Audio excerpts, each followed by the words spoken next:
Ani ilma Oromoo isa dhiigaan obboleessa keessanii karaa dheeraa kana dagamii kaasee miillaan kutee gara keessan jarana warri biyyaa warri nyaatee quufee jiru isinii waraana isiniin jedhe isin waraanaa jiran waraana miti isin qotee bulaa miti isin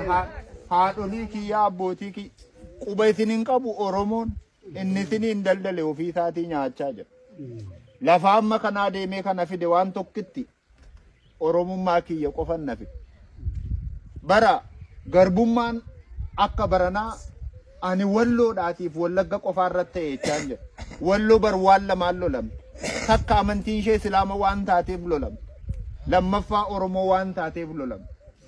biyya kana keessatti Oromummaa yakka taate jiran ani gara keessa waan takkaaf hinnu jarri tokko jiru islaama gaara tulluu takkarra jiru meeshaa gurguddaatiin rukutamaa jiru jennee odoo littimnaan lakki nagaadhaa nuun jedhan nagaadhaa lafti kun maal lagaa jira kun argaa jira meela haadha baattee araddaa kana keessa manni walirratti ijaaramee jira mee jaallan kiyya ni jaalala keessantu nafid elaa fuula rabbiittan siniin jedha jaalala keessantu nafid isin qofa miti wallaggaa morma kutanii gatan jaran wallooti murmarraa kutanii gatan ilma Oromoodha mormi bakka biraatti badeetu mudhii gadi bakka biraatti badeetu Oromoon waloo waallachuullee dadhabe kunoo asiiti ganda'ani kee darbee dhufe kana abbaaf ilma wal biratti ajjeetanii ilma walin maranii boollatti gatan maal jirraa jarana jirraa jirru jaran keenyamee rabbumti qofti nuuf haa dubbatu malee hin jirru an homaallee isiniin jechuun danda'u biyya fagoo yoon isinirraa jiraadillee isinan jaalladhaaf bakka ala lafa kiyyatu fagoodha dhiigni kiyya dhiiga keessan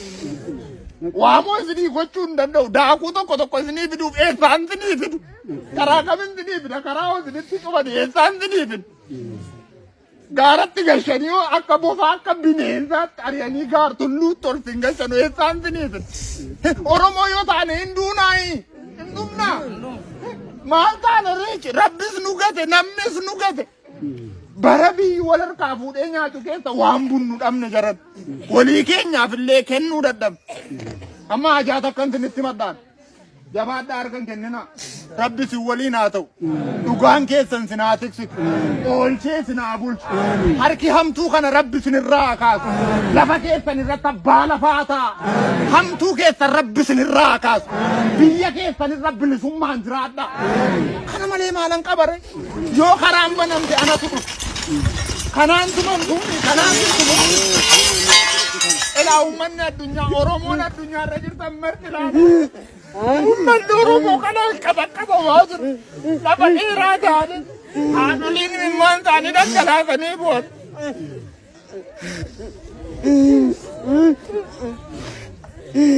Nuna rumana nuna esa daina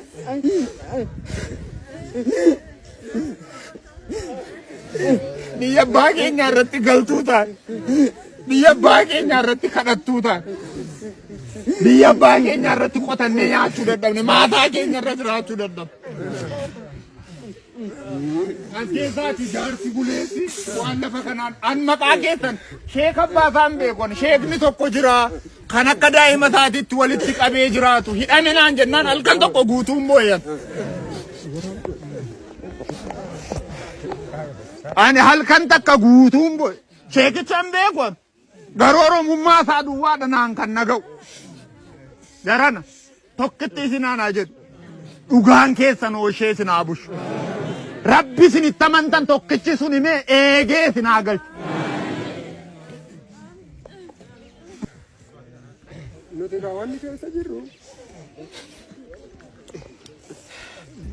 suuraan maa agartan kanasi dishqaa achirratti xamadanii amaarri dhufee raawwateennaa nurratti dhukaasee nunoo malli dideera nurra taree sihoomtuun dhokatuu maal jettaree nunuum nanu caaleera nurra taree sihoomtuun morkatuu maal jettaree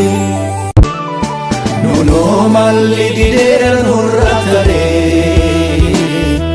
Sihoomtuun dhokatu maal jettaree nun humna nu caaleera nurra taree sihoomtuun morkatu maal jettaree nunoo malli dideera nurra taree sihoomtuun dhokatu maal jettaree nun humna nu